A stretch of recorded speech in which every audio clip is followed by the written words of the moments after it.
Fade to Black et bienvenue sur ma chaîne. Alors, nous sommes de retour aujourd'hui pour regarder donc la critique concernant Jurassic World Rebirth. Donc, je suis une fan inconditionnelle des premiers Jurassic Park. Voilà, mon préféré étant forcément le premier qui est sorti en 93, je crois. Je ne sais plus. Bref, dans les années 90, un chef-d'œuvre. On adore. Ensuite, j'ai bien aimé le deuxième avec Ian et le troisième où Alan a fait son retour. Même si c'était un peu moins bien, mais il y avait des parties qui étaient plutôt sympathiques.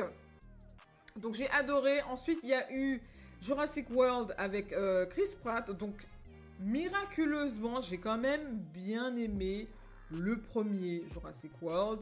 C'était vraiment divertissant. C'était pas non plus un film de ouf, tu vois. Mais voilà, moi j'aime bien Chris Pratt, donc du coup, c'était plutôt pas mal. Et puis ensuite, c'était la descente vers les enfers avec Fallen Kingdom par la suite. Et puis le pire de tous, quoi, c'est Dominion, quoi. Enfin bref, donc ils ont quand même compris qu'ils ont vraiment merdé de ouf. Donc ils ont relancé la machine, même s'ils l'ont relancé dans un contexte un peu bordélique. Maintenant, c'est Scarlett Johansson qui est le personnage principal. Personnellement, pour moi, on retombe encore dans du cliché de girl boss. Voilà, et du coup, les rôles sont inversés. Maintenant, le scientifique tout mignon, bah, c'est le mec un peu nerdy et tout. Et puis, bon, bref. Donc, personnellement, j'ai vu le film. Pour moi, je dirais pas que c'est pas 0 pointé, mais c'est pas non plus 10 sur 10, quoi. Voilà. Aujourd'hui, on va regarder donc la critique de Plot Time que j'apprécie beaucoup et j'ai hâte de savoir ce qu'il en pense. Mais juste en lisant le titre, cette franchise doit prendre fin. Je sens que ça va être cinglant, donc c'est parti. C'est vrai, mais la première fois que j'ai entendu parler de ce projet de film, Jurassic World Renaissance. Renaissance. J'ai cru à une blague. Ça commence bien.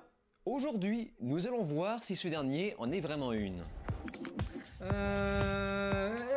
Salut à tous, oui. c'est Vince sur Plot Time et on se retrouve aujourd'hui pour parler de nouveaux films Salut. de science-fiction américain du nom de Jurassic World Renaissance. Rebirth. Réalisé ici par Gareth Edwards, pardon. On parle bien du même mec, de l'expert dans le gigantisme derrière Monsters, Godzilla de 2014, Rogue One, The Creator. Et là, on le choisit pour un projet parfaitement adapté à lui. Oui. Mais comment ça pourrait mal se passer? Je dis ça sérieusement, hein, je suis pas ironique. Après voilà, c'est scénarisé par David Koepp. Comment ça peut mal se passer? Mais c'est le manque de temps. C'est le manque de temps. Je sais plus, c'est Universal, je crois. Hein. Si c'est pas le cas, je m'excuse. C'est le manque de temps. Je te dis, quand j'ai cherché un peu sur Internet, on lui a laissé vraiment un timing ultra serré pour recaster et tourner le film et tout, et faire tout l'editing et tout ça, et la promo. Donc c'est pas étonnant que ça vole pas haut, quoi, scénaristiquement. Je comprends un peu mieux. En gros, le réalisateur n'a pas eu le temps de faire mieux. Et en plus, je crois que le script était déjà écrit par Universal. Donc c'est même pas comme si il avait le droit, en gros, de mettre sa propre patte sur le script. Qui a, durant toute sa carrière, probablement écrit plus de grosses bouses que de véritables chefs-d'œuvre. Et dans le lot, on s'est retrouvé avec une bonne poignée d'affiches super moches. Il n'y a rien qui va, on dirait des affiches de parcs d'attractions générées par une IA. Oui, mais c'est fait exprès, c'est pour dénoncer le capitalisme qui Alors il y en a qu'une qui est bien, c'est celle qui est... Il y a du rouge dedans, il y a le flash, il y a le mec Renoir qui tient le flash rouge et genre il y a le... Bref, l'espèce de... Le Direx, ouais voilà, il y a le Direx derrière, dans la fumée et tout. Je crois que c'est la seule affiche potable, hein, honnêtement. Je me suis rendu compte que c'est un peu devenu un sport de taper sur la franchise Jurassic World et non pas Park évidemment, quoique, parce que je me souviens que Jurassic Park 3 à l'époque c'était pris vraiment cher. Et aujourd'hui tout le monde le considère comme un chef-d'œuvre quand on le compare au comparé à reste. ça, oui. Et bizarrement, même si j'adore, pour ne pas dire je suis fan du tout premier film de Spielberg, qui je crois est le seul à vraiment ressembler à ce qu'il doit être, je n'arrive pas à taper sur Jurassic World, le monde d'après, que j'ai trouvé extrêmement moyen, voire carrément gênant par moment. J'en avais même fait une vidéo à l'époque. Malgré ça, je me suis complètement senti désynchronisé des critiques qui le considéraient comme une insulte envers l'humanité. Et j'ignore complètement comment sera accueilli Une insulte envers l'intelligence de l'humanité. ce quatrième volet, qui a l'air de sortir un peu de nulle part, parce que, souvenez-vous, le monde d'après était considéré comme un final. Oh. Petit joueur. À partir du moment où un film cartonne, plus d'1 milliard de recettes pour 165 millions de budget, Il y a une suite. le monde d'après, tu auras évidemment une suite. C'est comme ça que fonctionne Hollywood. On fait des suites jusqu'à ce que ça ne marche plus. Si Renaissance fonctionne, il y aura une suite et ainsi de suite, sans mauvais jeu de mots. Oui, ça, Donc, sûr, nous allons voir si cette suite en appelle une autre. Ce Jurassic World est-il une renaissance ou pas? Nous allons voir ça dans un instant.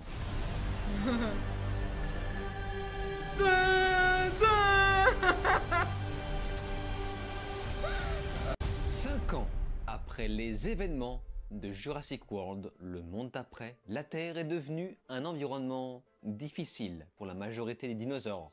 Ah!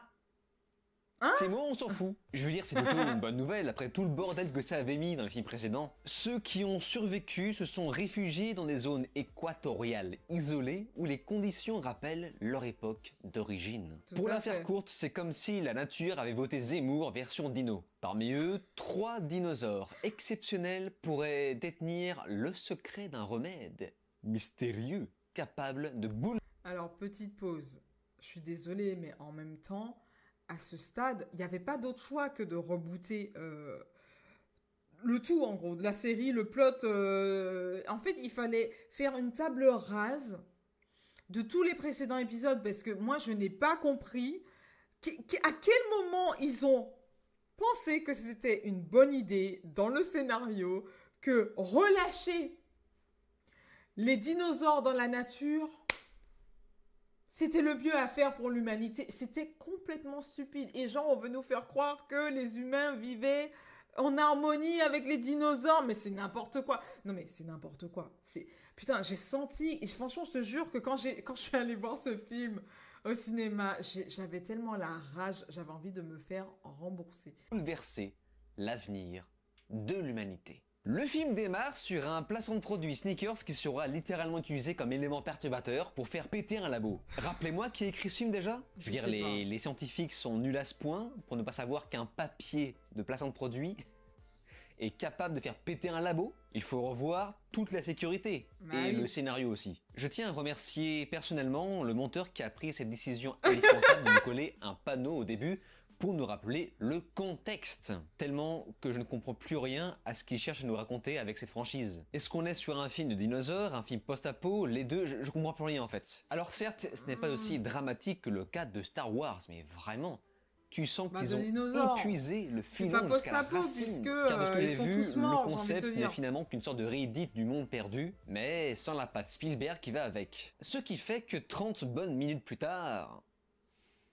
on se fait un petit peu chier. Je ne sais pas combien de temps on reste bloqué sur ce bateau de merde. T'auras beau mettre de bons gros dinos, je suis désolé mais je ne ressens plus rien. Renaissance est le premier film de la franchise Jurassic Park où je m'en suis complètement foutu des dinos. Ils sont là, certes, mais ils n'ont rien de captivant à nous raconter. Ils auraient très bien pu nous raconter exactement la même histoire, mais avec, je sais pas, des gros lions, des chiens mutants. Malgré les clichés, j'ai senti qu'ils ont voulu faire des efforts sur le développement des protagonistes, mais je les ai quand même trouvés plutôt osef. D'ailleurs, le film à part entière transpire le je m'en foutisme. Les personnages sont froids, stéréotypés, inintéressants pour ne pas dire putride. Un peu violent mais appétissant. En bref, il faut vraiment que cette franchise s'arrête. Et c'est le meilleur moment, c'est là, pas après. Il n'y a rien qui peut attirer du monde dans ce film, à part peut-être Scarlett Johansson, qui va surtout attirer des hommes.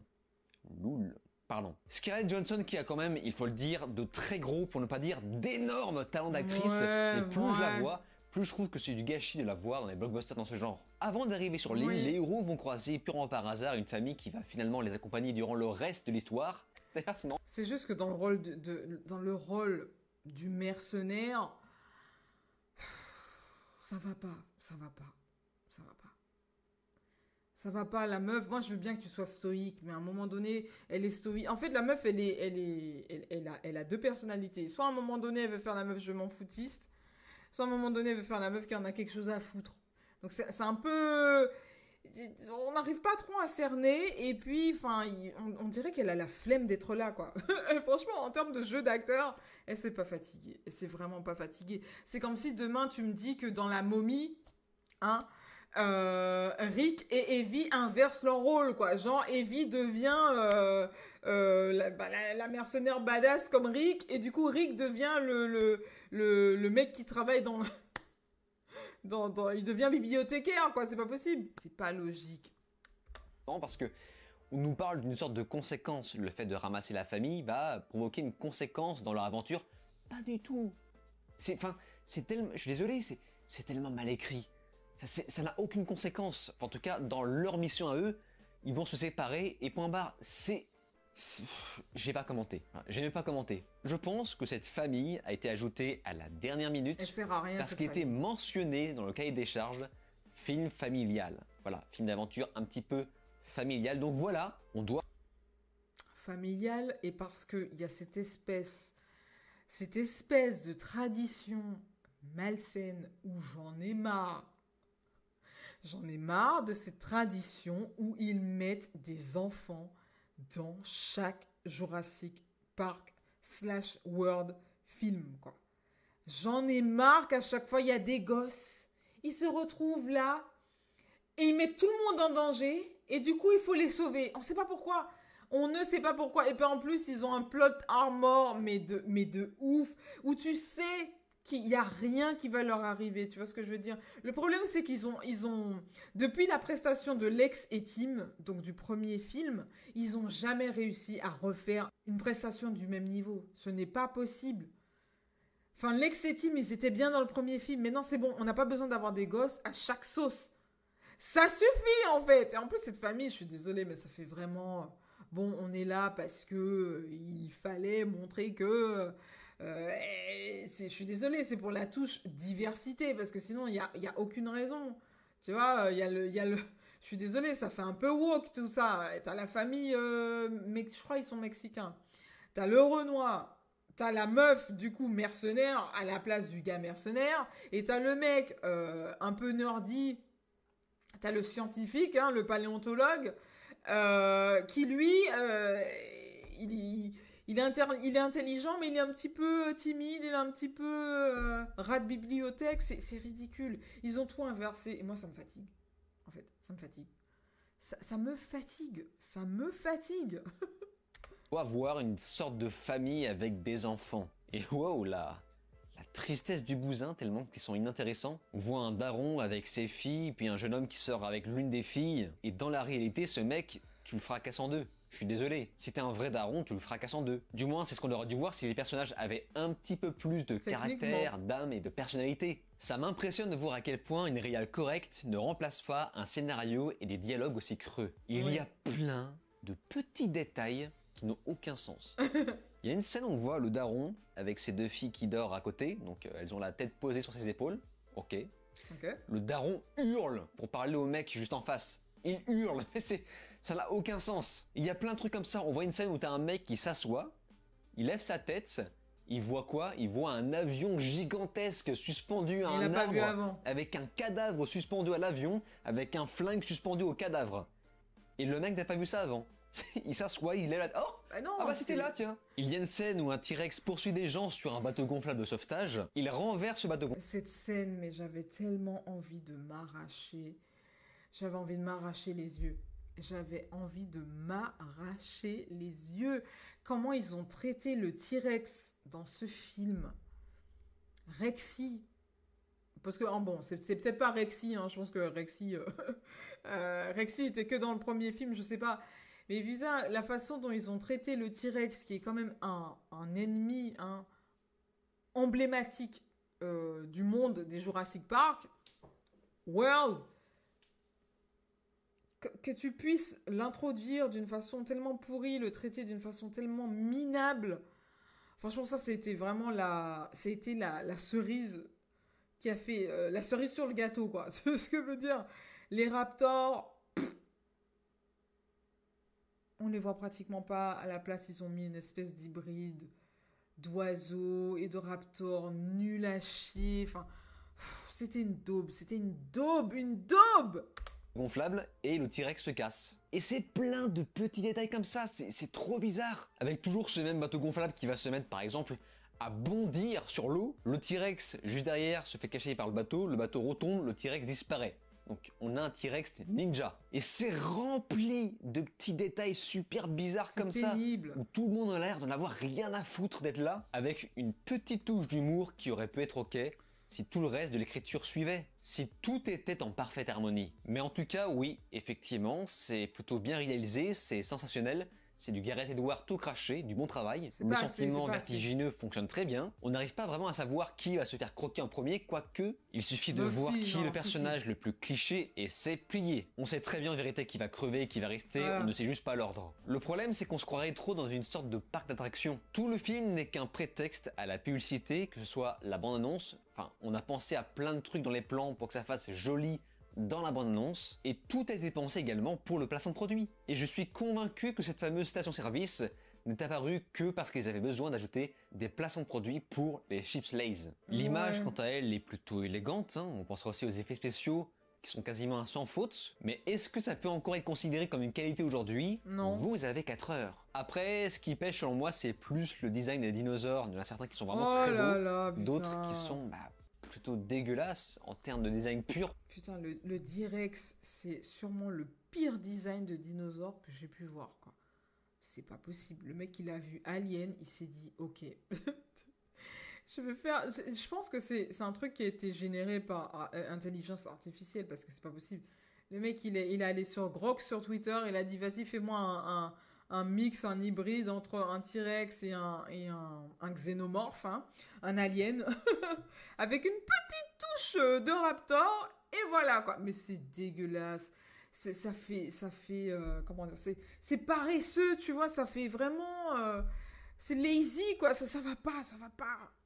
On pensera au boss final, qui ressemble vraiment à un monstre de Dead Space ou une créature de Star Wars, je sais pas, c'est très bizarre. Alien. Le tout est accompagné par une musique orchestrale qui s'inspire beaucoup de John Williams, des compositions qui m'ont semblé plutôt correctes, qui reprend à de rares moments les thèmes principaux pour laisser plus de place aux nouveaux qui, de toute façon, sont inexistants. Ouais, bon, et bien voilà, faible, c'était Jurassic World Renaissance. La musique, elle est faible. La musique, elle est pas bien exploitée, quoi. Enfin, en tout cas, j'ai pas été impressionné par la musique, quoi. Pas impressionné par la musique, j'ai plus été outré par la façon dont ils ont traité le T-Rex dedans. Les personnages, inodores, incolores, zéro.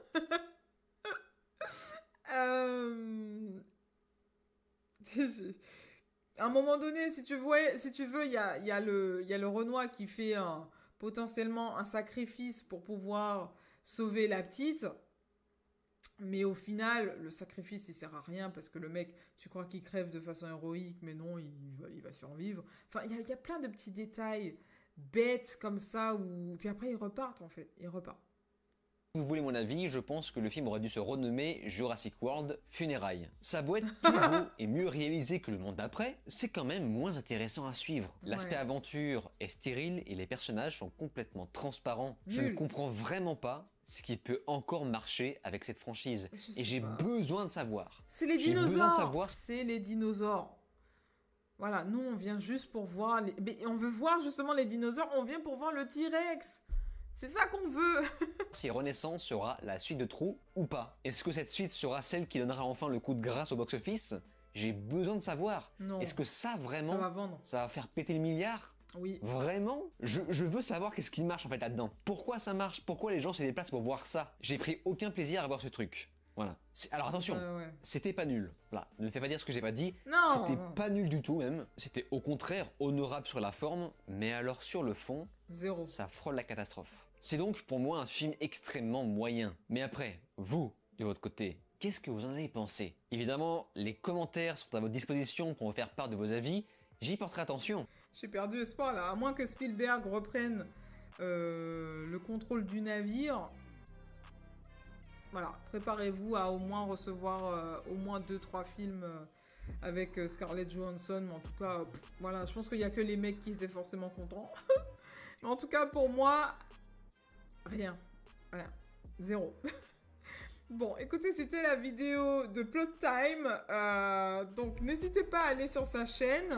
Je vais mettre le lien de la vidéo dans la description si vous voulez la regarder sans interruption et sans réaction. N'hésitez pas donc à vous abonner à sa chaîne, à laisser un like ou un commentaire si vous voulez lui dire quelque chose. Me concernant, si vous appréciez donc mon contenu et mes réactions, je vous invite donc à vous abonner à la chaîne pour me soutenir, le petit like et aussi me laisser un petit commentaire pour me dire ce que vous avez pensé de Jurassic World Rebirth et si vous pensez aller voir le prochain. Donc merci à tous d'avoir regardé cette vidéo et moi je vous dis à la prochaine. Bye bye. Bye.